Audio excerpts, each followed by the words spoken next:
So maybe, yeah, we can start. As I said, yeah, the recording of this event will be available after, and we will share the recording as well as the slides of the event with you. And once again, thank you very much for joining us. My name is Rozia Kirgizbekova. I'm advisor at the Partnership for Transparency on Paris Agreement, which is hosted by the GIZ Support Project for Implementation of the Paris Agreement. And today, together with Jan Zint, we will present the NDC Handover Checklist to you. And I let Jan also to present himself shortly. Good morning, everyone. Jan Zint, as Hosea already mentioned, I'm head of implementation strategies over at Climate Analytics, based in Berlin and Hamburg. In my case, we've got a number of offices around the world, around 600 staff, trying to help mostly developing countries to align with 1.5 pathways and adapt to climate change impacts based on scientific advice we're providing. And that's why we're here, basically, because this is one of the outcomes of such work. Thanks, Hosea. Back to you. Great. Then, yeah, happy to start. Let me share my slides. Let me know if you see them. Do you see the slides? Yes, this works. Great. Yeah, good to see. Yeah, so once again, yeah, thank you very much. And before we start, a quick reminder of the housekeeping rules. Please keep your microphone muted when you are not talking, so there is no disturbance for others.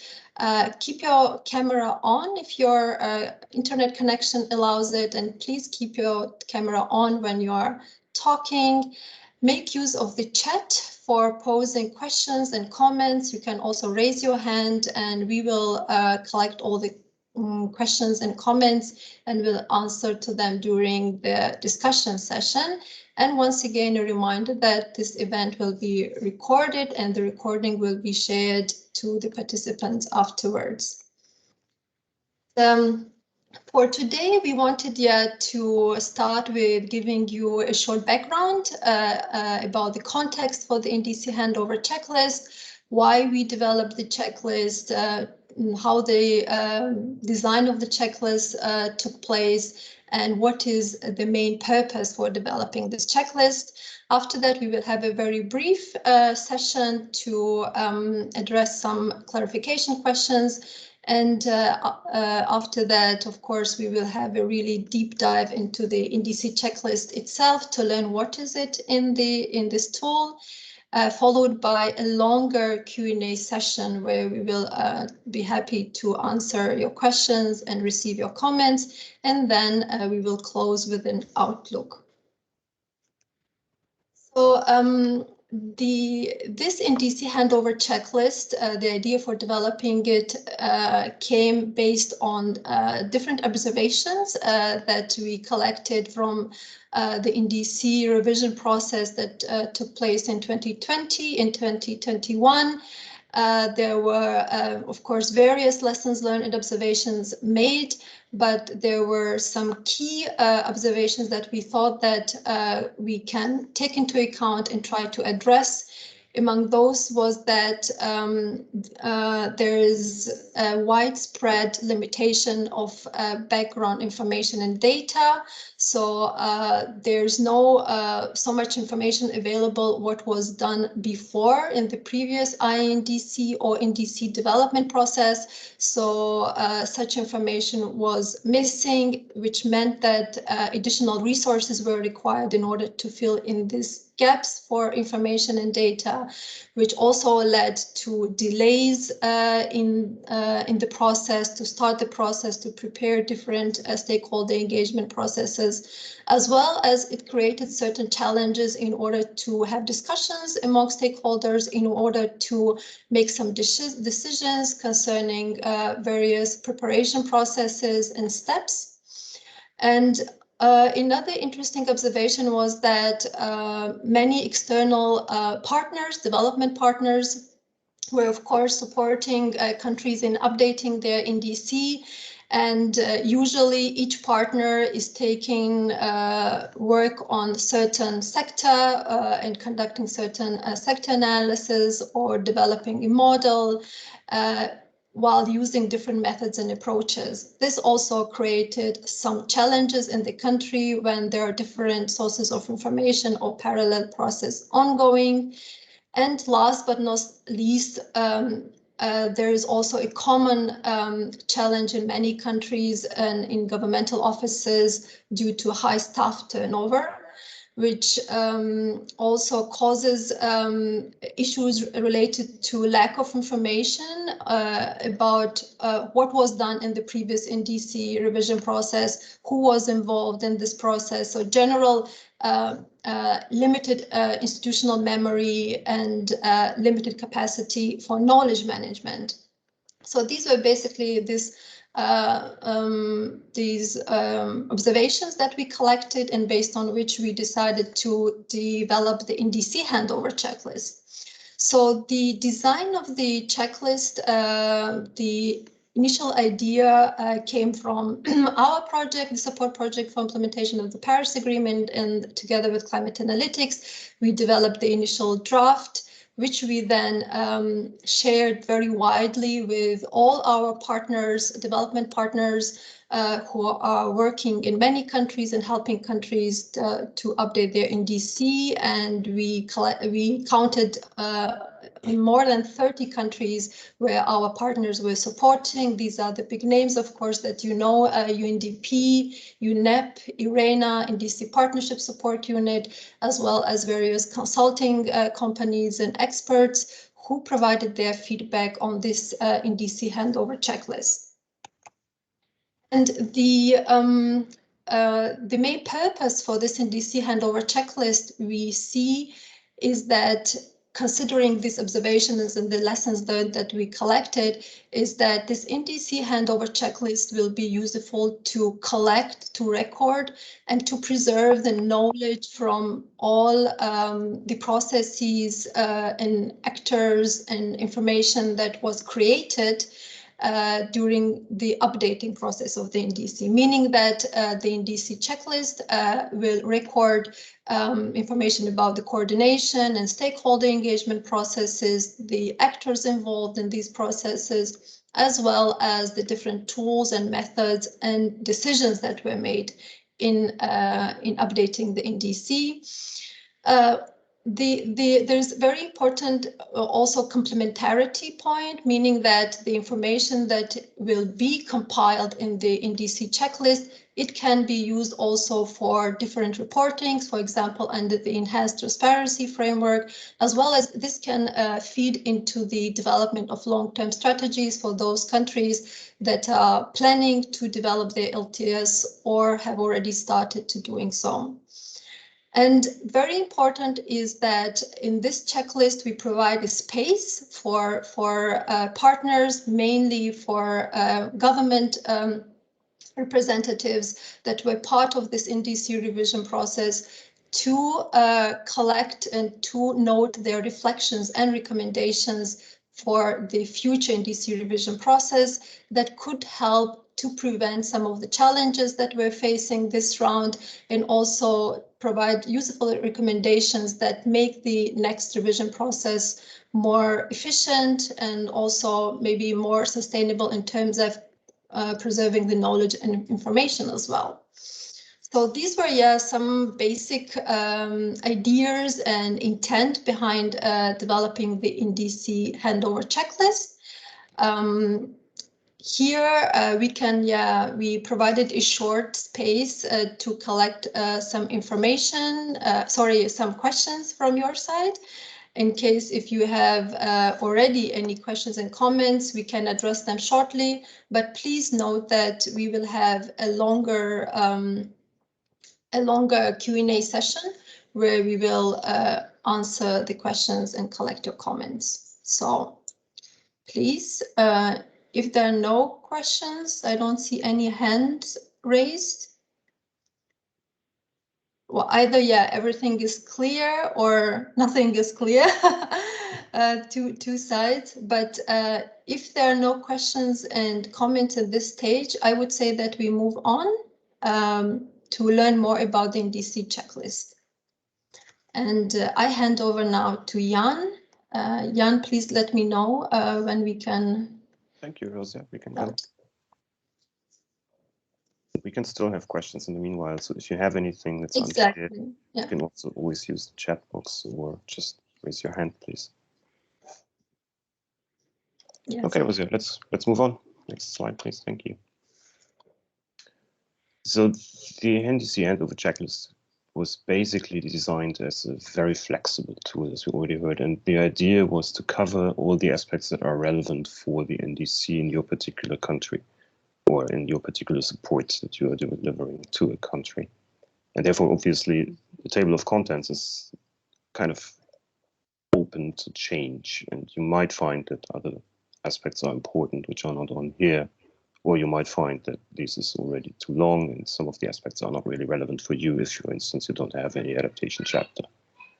But generally, what we thought was probably the case in most countries is that you need some kind of key information on who did what in your country, and then some kind of an overview of the NDC, so what is actually covered and why, before you go into who's delivering the external support, which is part of the reason why we wanted to have the checklist in the first place. And then move on to a chapter on the overall coordination between the country and your supporting organizations, or between those supporting organizations and the stakeholder engagement part. That's obvious and a very important part in all cases, I guess, where it's difficult for the next revision round to identify who has been part in the first NDC or in the last NDC that is on the table. Then you would have the most crucial part, which is the modeling of your GHG emissions and of your mitigation pathways. But basically that is where all the data is being used. And similarly for adaptation, a section where you want to have an overview what has influenced decisions on what is covered in your NDC's adaptation chapter, if you have one, and where the information can be found, because there's often a lot of science behind that. And then finally, we have the linkages to other processes that might be going on in parallel. For instance, if you have a BUR or UNFCCC reporting, otherwise national communication or something which does similar work in terms of modeling as the NDC does, you would want to have that covered as well due to the obvious linkages in data and in modeling efforts.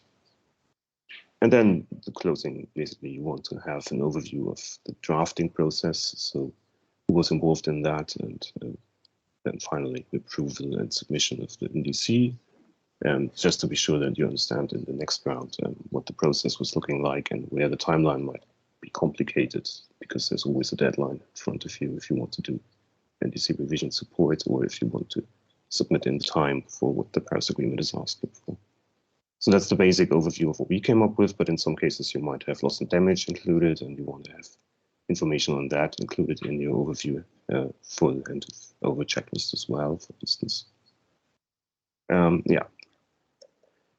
How does the document look like, Rosia? Can you give me that overview? It should be on this slide still, but I can't see it. Just click forward. Oh, yeah, there we go. So it's a Word document, and it's very simple to fill in with these little boxes that we just included there. And since it's a Word document, it can be edited by simple Office software, and it's also very simple to respond to, because you can just leave anything open that you don't know. I mean, you would probably not have all the information that is asked for, so you can just leave it blank. But there are some parts where we are just asking for information that is crucial. So you want to think about what you really don't need, and if you find it difficult to find answers to certain questions, you might want to reach out to those partners who have been supporting your work in the first place, because they may house that information in most cases. And this also means that actual filling in of the checklist is probably going to be a joint effort of a number of organizations involved in the NDC revision process. And it's probably easiest to just hand it over to those organizations who have supported you to fill in the parts that they already can, to reduce the workload for government officials actually engaging in the process. And then you may find that most of the information is readily available. And there are these little tables included sometimes where you can already see what type of information is often missing, and that is, we don't know who from a certain institution was working on something, and he or she might have information available on the approach and on where the data was housed, for instance, that is then no longer available because we just no longer know who did that 5 years ago. This is a problem that you mostly find in, as we mentioned, the countries with a small government. Okay, so let's go into the little overview. Key information is pretty easy. Obviously, what we want here is understand the key actors involved and obviously also the main inputs used. So what types of policies, regulations, and strategies have been considered, and what types of studies and reports might have informed the NDC. And that's about it. Next, please. So again, very obvious lead institution, so that we have a track record of who was basically driving the whole process, and then an overview of what is in the NDC. So in terms of enhancement and ambition, enhancement including obviously adaptation components and mitigation components, improved transparency to adjust with the framework, but also the limitations for further enhancement to get a better understanding what is needed in order to keep rolling with the raising ambition cycle next time around. And then overview of the methodology. So basically the technical analysis completed, and for which parts have there been any technical analysis needed, and then also the stakeholder consultations, are there any implementation plans included in the process, and so on and so forth. In terms of the external support, the crucial part where we normally lose the information, the first question would be what type of support was required, and then what was actually provided. Have there been any synergies or have there been overlaps between the partners involved? So if you have us and UNDP working on something, how have we been working together to make sure that we don't misunderstand each other and have one coherent set of advice? And the resulting recommendations of the external support process, so that next time around, whoever is going to help out with the next NDC revision doesn't repeat any problems and run into the same. Then the overall coordination chapter would ask about the mechanism, so how has it been done, and about the participating organizations. That's kind of the list we were after, and we wanted to see who has done what. In terms of coordination, it's important that the frequency is clear and it's frequent enough in basic sense to understand that everybody's using the same kind of approach, the same kind of data, and coherent targets in mind.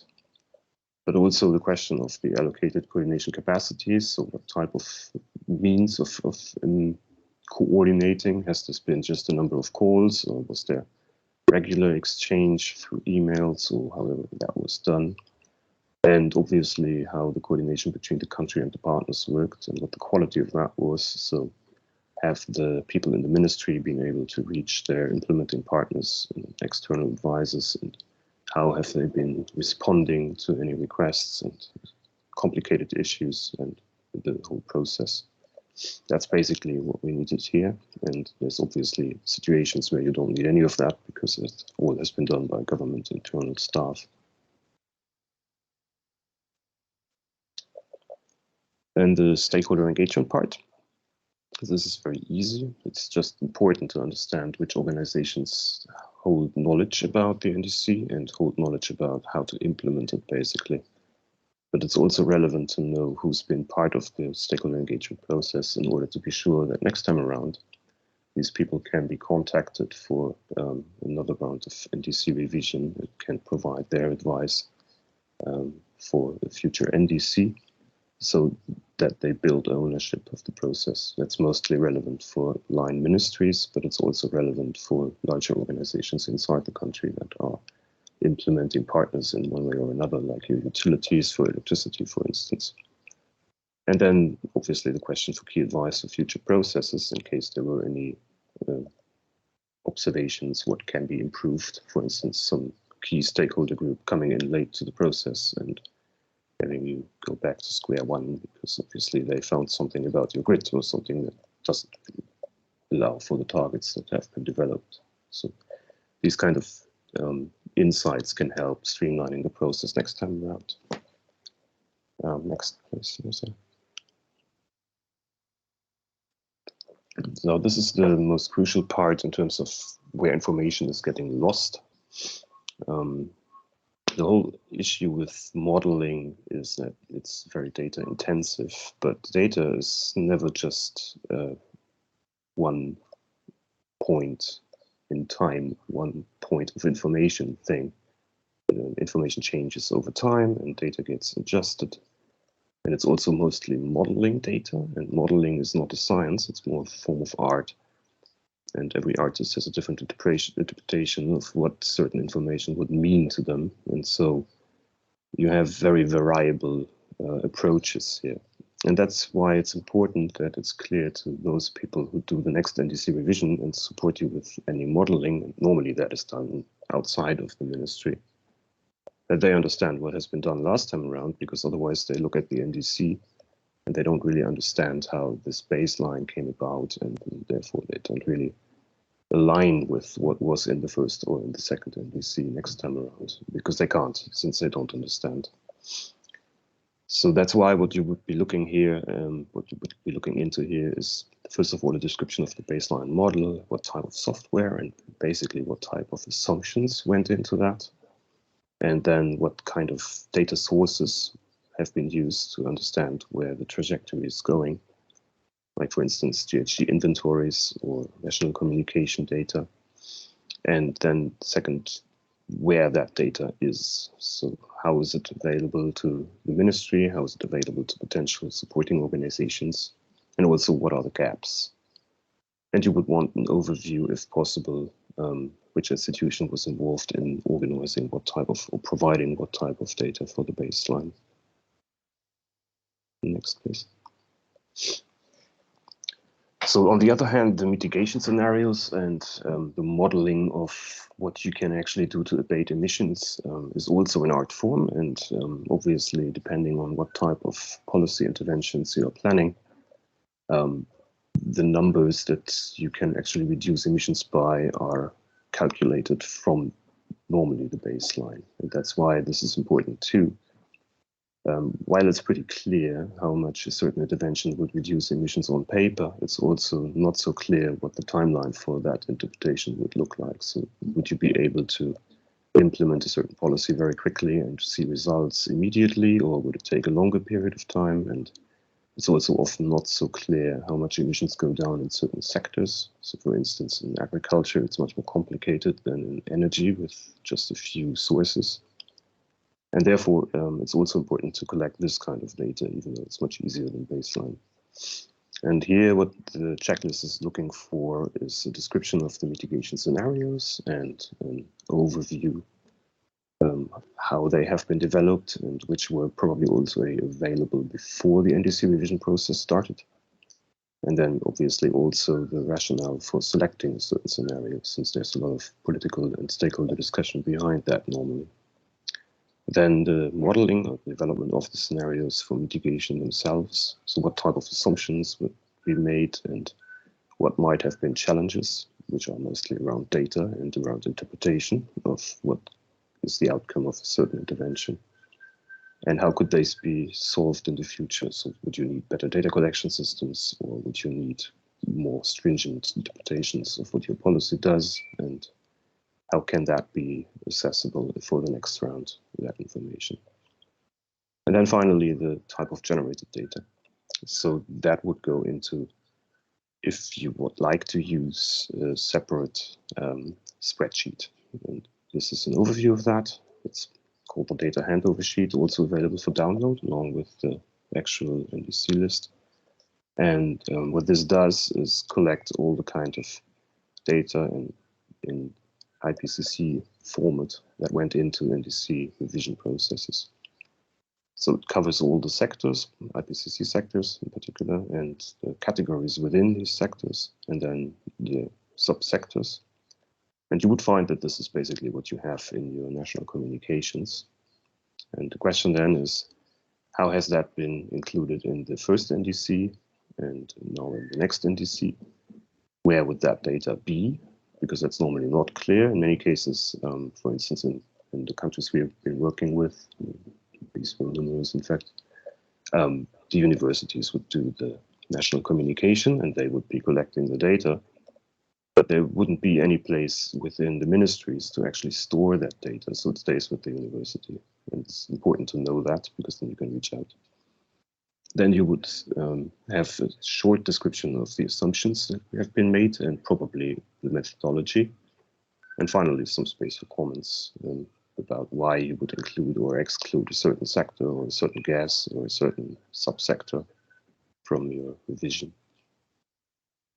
As I mentioned, we have this for all sectors. So for instance, the industrial processes, we've seen energy before, and all the other sectors are covered in the same way. It's a very short Excel sheet, and it's also something where you can fill in whatever you have and just leave out whatever you don't. The only thing is, if there is something available, it's very useful for your next round of NDC revision to know, and to also to know where it is. Because obviously, if you want to increase ambition, you want to go into the other sectors over time. You can't increase ambition in energy sector when you have reached 100%, but there are still emissions that need to be abated. So it's important that the information for all of the sectors are collected over time and are then able to be included in the NDCs.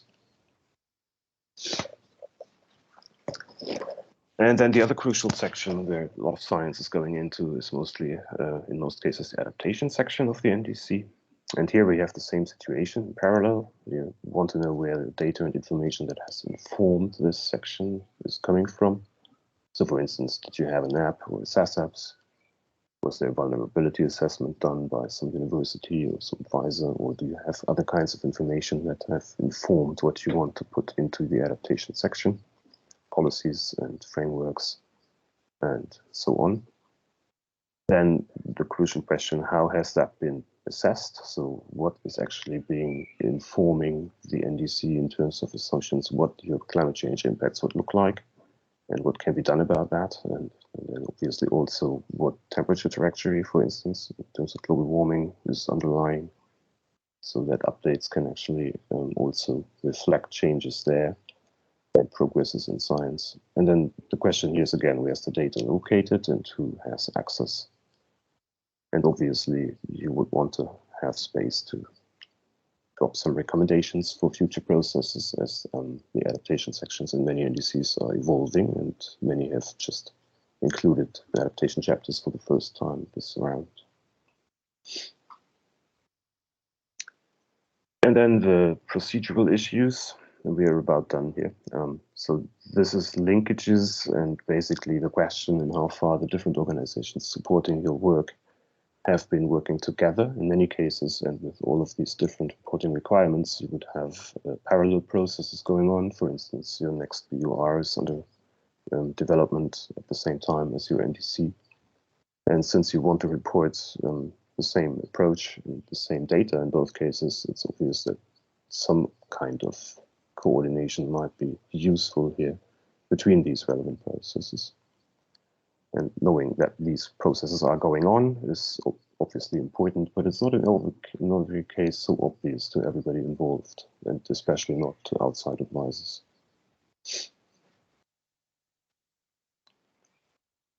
And then finally, the drafting of the NDC. So what type of references are used to inform the structure? Have you been looking at some ICTU table to understand what information is needed? Have you been looking at the Katowice rulebook, where have the invitations come from for stakeholders, and who is involved, and what was the cycle for that, and what languages were available for the different groups in your country, and how was the whole document accessible to people in country for any feedback they might have, and then finally, in how far and how such feedback was incorporated, if any of that is actually relevant. And here the question is obviously also the type of engagement you would have. Yeah, so go on.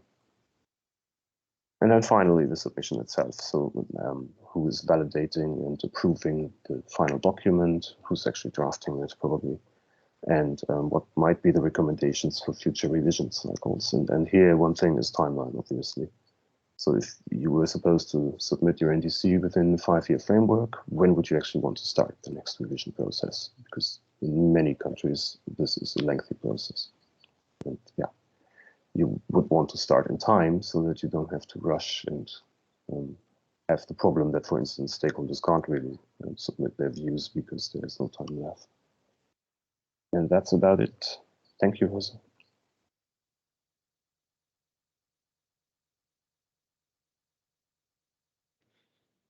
Thank you very much, Jan. And now, yeah, I would say that we can go for some questions and comments. If there are any questions and comments, please feel free to ask. And yeah, I don't see any hand raised, but feel free to turn on your camera, turn on your microphone, and yeah, ask any questions or comments you have.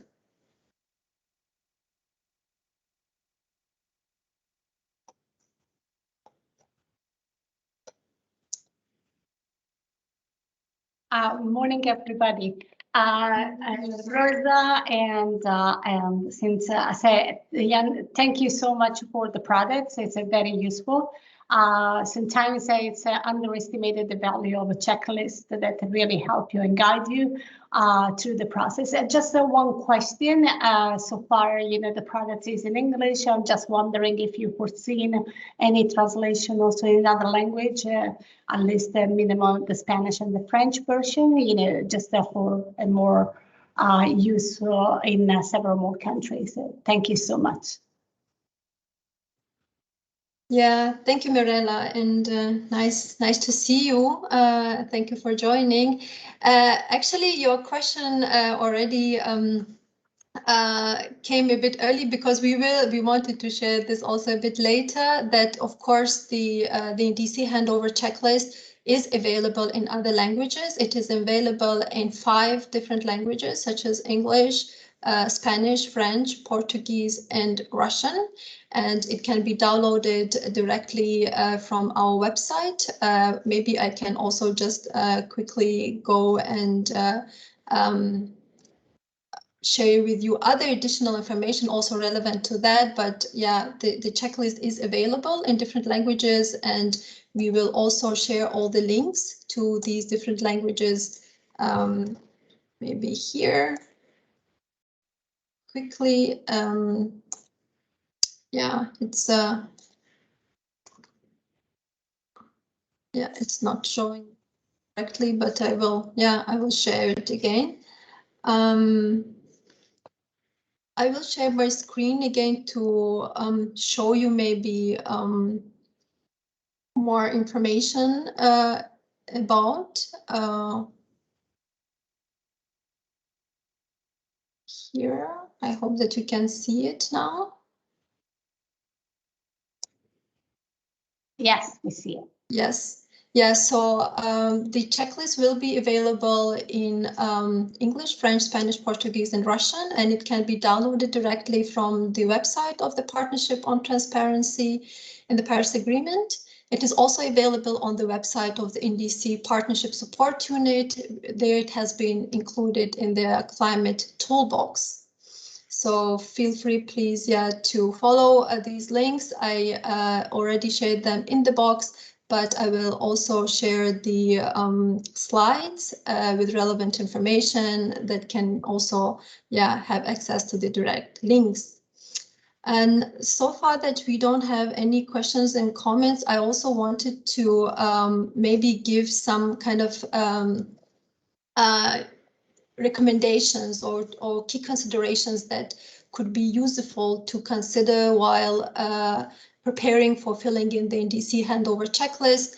As Jan already mentioned, the checklist is developed in a Word format, so it is easily adaptable and adjustable to the context of each country, to the circumstances of each country.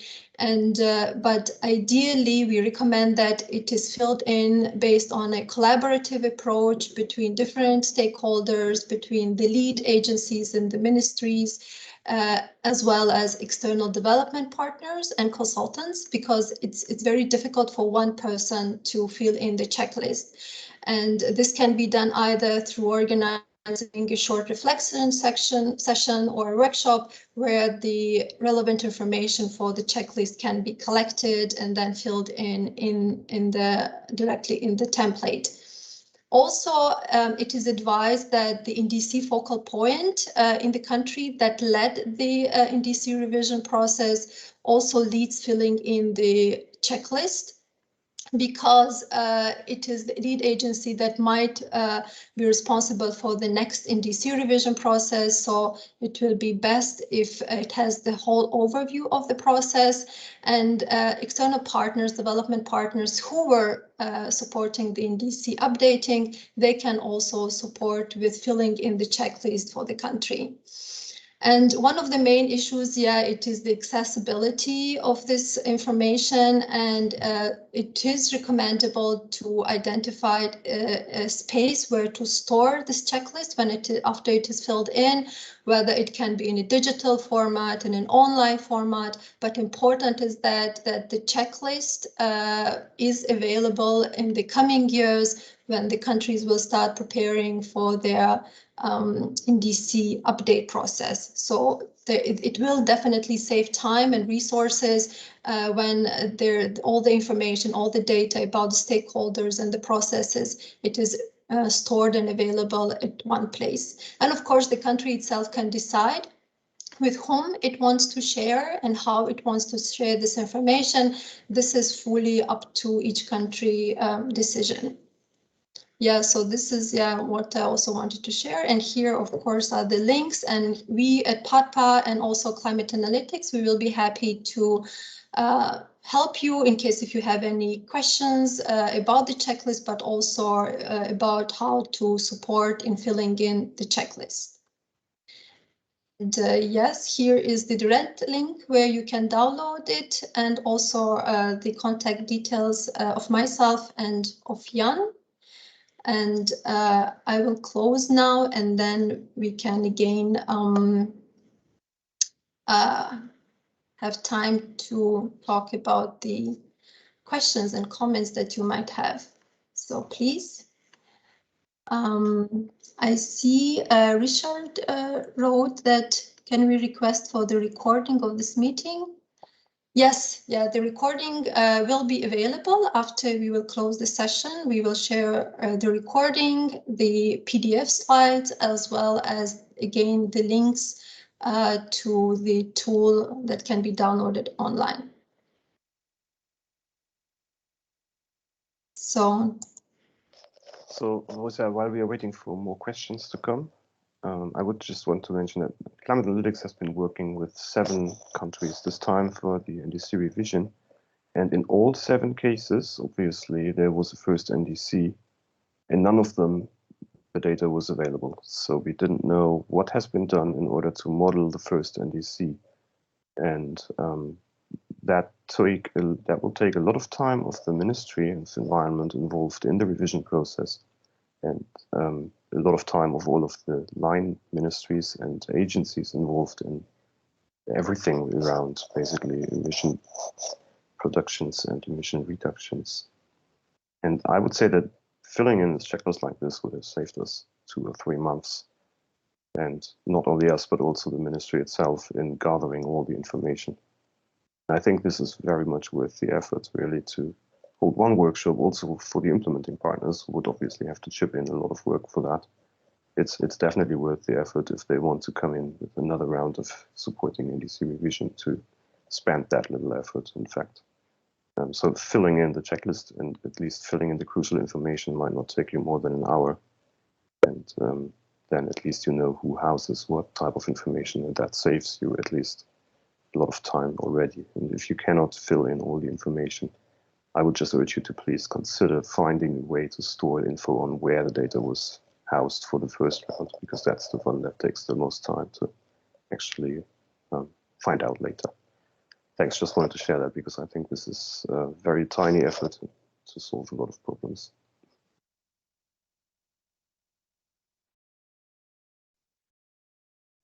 Yes, completely agree, and thank you for sharing this, Jan. We also hear that there are other countries that are interested to fill in the checklist, and we are also from our side, for now at least, support one country to fill in the checklist based on our also support provided for the updating of the NDC revision. And these are the countries that also really faced some real serious challenges to collect and find out the baseline information used for the earlier, for the first NDC. And I think this will be much appreciated when next time such exercise can be avoided in order to save time and focus on other more important activities. Yes, so please open your microphone and just maybe you can also share your impressions, any other views that you might have on this tool.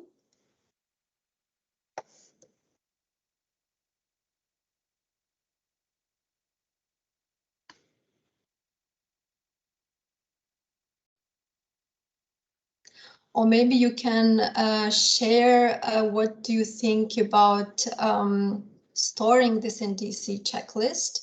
What would be the best space to store this checklist and make it available for future processes?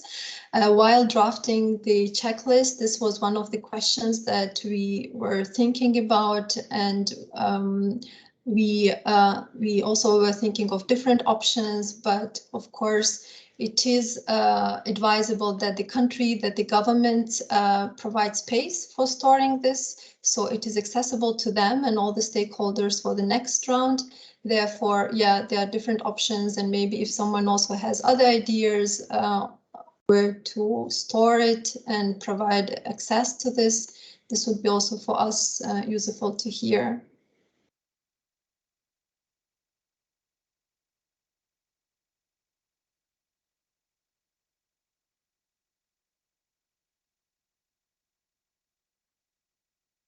Yes, Angola. I see only the name Angola. Sorry if it's not your real name. Please feel free. Yes, morning. Thank you for the opportunity and sorry for that. I was trying to rename, but Teams don't allow me to rename now. I'm Yvonne Pascual. I'm the national. I work for the Minister of Culture, Tourism and Environment, and for the environmental sector. Actually, head of department for mitigation and adaptation. I just requested the floor because I wanted just to share something and ask you, first of all, to say that I really noticed that my colleagues are not on either the Paris Agreement focal point as well as the national coordinator for the NDC. I tried to contact them. I don't know why, but they said they don't receive the invitation for this meeting, and I found it very interesting because right now it is ongoing, the elaboration of the NDC for Angola. So my question is, since I had seen to schedule time in days, I would like to know if the section for tomorrow will be the same just for another region or will be another one, because I contacted them. I encourage them to participate even today if they are on time. If they are not, that's what my concern, if the session for tomorrow will be the same or another one. Thank you. Thank you very much. Yeah, really glad to hear that you found this tool useful. especially considering that if Angola is now in the process of updating NDC, it might be also very actually useful to already start thinking which information you want to put in the checklist. And then this will also save time because you already gather the information, you generate the information, and you then in parallel can fill it in the checklist. Concerning the invitation to partners, we tried to invite all partners from different sectors in our partner countries in Africa. We did share it to the focal points that we work within the transparency. And but yeah, we really hope to disseminate as wide as possible, but feel free, please, to share the invitation for tomorrow, because tomorrow the event will take place at 4 p.m. German time, and it will not be the same time as today, because today is earlier time slot, since we wanted also all our partners and interested colleagues from Asia to join. And tomorrow we will have it at 4 p.m. and I'm happy also to forward you the invitation for tomorrow. And it will be the same event as today. Okay, that's clear. Thank you. Yeah, the main issue was that if the event would be the same, or if it was another section. It will be the same. It will be the same event, the same presentation slides, but we hope that other colleagues will join it, those that were not able to attend today due to different time zones or due to conflicting schedules. But the event will be the same. Yeah. All right. Thank you. Thank you very much. So thank you, Maya, and thank you also, Mirella, for joining. And as I said, we will disseminate all the links with you to the recording and also the slides, and please feel free to share them further among your colleagues, and also please inform your colleagues about our event that will take place tomorrow, and feel free to join in case you want to hear it once more as well. Thank you. Thank you for the invitation. Thank you, Maya, for joining. Nice to see you also. Yes. We are also supporting Kyrgyzstan here to fill up this form. Oh, it's great to hear. It's great, that it will be filled in. And please share with us your feedbacks also, when you work with the partner in filling in the checklist, maybe there is some useful suggestions and recommendations that you have concerning the content of the checklist, as well as the format or layout. It will be also useful for us to know, because we are relying on such feedback from the countries, and we are open also to consider making some adjustments in the checklist that it is more helpful, to make use of. So good to hear that. I hope that more countries will also step forward and let us know that they will be filling it in. Great. So, if there are no other questions or comments, I then maybe say that, it was really nice to have you all today to join the event. And we will follow up with an email with all the relevant links for you to have access to them.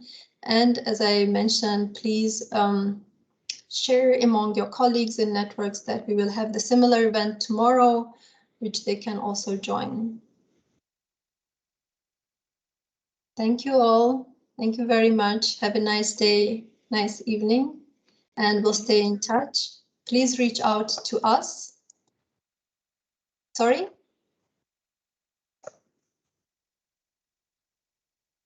No, I thought someone wanted to speak. Thank you very much. Bye-bye. Bye-bye. Bye. Thank you, everyone. Bye. Thank you for the great session. Bye. Thank you.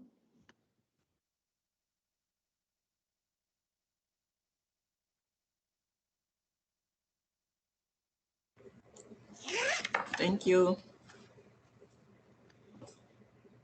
Thank you. Bye-bye.